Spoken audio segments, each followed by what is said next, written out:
Main property त्रिभुज के तीनों कोनों का योग 180 अंश होता है। इसका वर्किंग मॉडल है। इसमें तीनों कोनों पर हमने चांदा लगाया है जिससे हमें तीनों कोनों के अंश के मान प्राप्त हो जाएंगे। जब इन तीनों कोनों के अंश को जोड़ा जाएगा तो हमें 180 डिग्री प्राप्त होगा। यहाँ पास हमने इसकी स्थिति बदल दी है। अब हम फिर से देखेंगे कि इसके अंश कितने कितने। इसी प्रकार हम इसकी सहायता से ऊंचाई लंबाई ज्ञात करते हैं। इसी प्रकार से इनमें भी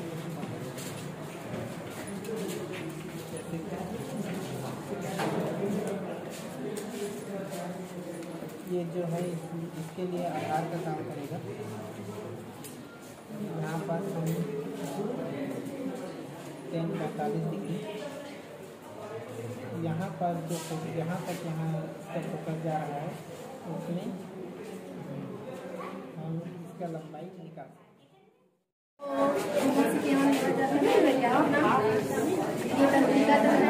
जैसे जैसे हम मानव शरीर के अंदर जाते जाएंगे वैसे वैसे पाठ करते जाएगा। ये तंत्रिका तंत्र है, ये शुद्ध रक्त है और ये अशुद्ध रक्त है, ये हृदय है, ये पसलियाँ है, ये पसलियाँ है और ये किडनी है। इसमें जल का अवशोषण होता है।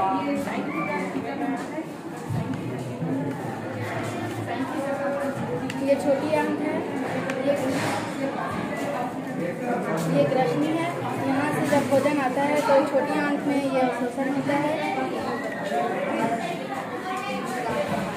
ये हृदय है और ये कपाल है और ये मेरुरज्जु है।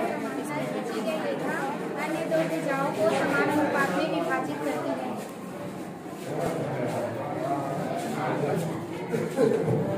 यह एक समांतर रेखा है। त्रिकोण में 3 सारणी है। शून्यांश का मान 0 है और शून्यांश का मान 0 है। 30 का अंश 1/2 है और 45 अंश का मान 1/2 है। श्वसन जिससे हम सांस लेते हैं और फेफड़ों का आयतन बढ़ जाता है। यह समसूत्री विभाजन है। ये हमारे दैहिक कोशिका में होती है और समसूत्री विभाजन 2 अलग अलग भागों में अपनी जो जनक कोशिका होती है ना उतने में ही विभाजित होती है। सबसे पहले पूर्वावस्था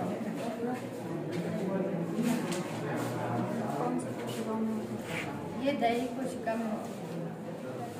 अर्धसूत्री विभाजन यह अर्धजनक जिससे हमारे शरीर की सारी जैविक क्रियाओं का नियंत्रण होता है।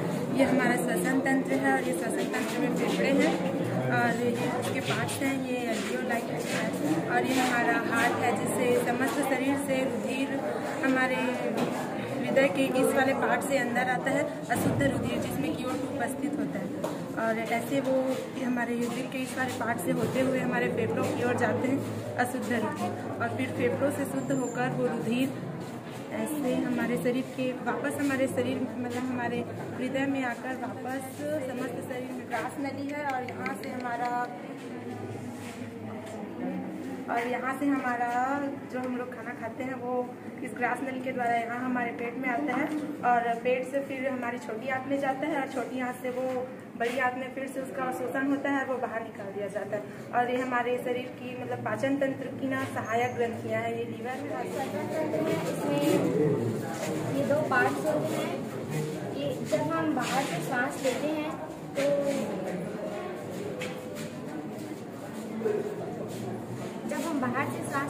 तो हमारा हृदय का जो लंग्स है वो फूल जाते हैं और डायफ्राम नीचे आता है और जब हम सांस छोड़ते हैं तो ये सिकुड़ जाते हैं और डायफ्राम अपने आप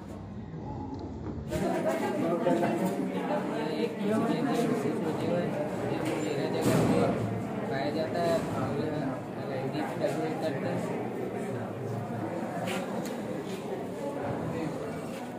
हो रहा है कि इसमें सोचने समझने यहाँ बाह परिवर्तनों का बाह परिवर्तन को ग्रहण करने की क्षमता रखता है। इसमें दो भाग होते हैं, पहला साइटोन और नीचे का भाग एक्सॉन। इसमें न केंद्रक और न कोशिका द्रव उपस्थित है। ये पाइथागोरस थ्योरम का मॉडल है। पाइथागोरस का होता है कर्ण का वर्ग बराबर लंब का वर्ग प्लस आधार का वर्ग। ये आधार है, ये लंब और ये अमोनिया का निर्माण होता है। अमोनिया के बाद यूरिया में परिवर्तित कर देता है। उसके बाद मूत्र वाहिनियों द्वारा मूत्राशय में एकत्रित होता है और मूत्राशय के बाद मूत्र मार्ग द्वारा शरीर से बाहर निकल जाता है। साइन में 0 अंश का मान 0 होता है, 30 अंश का मान 1/2।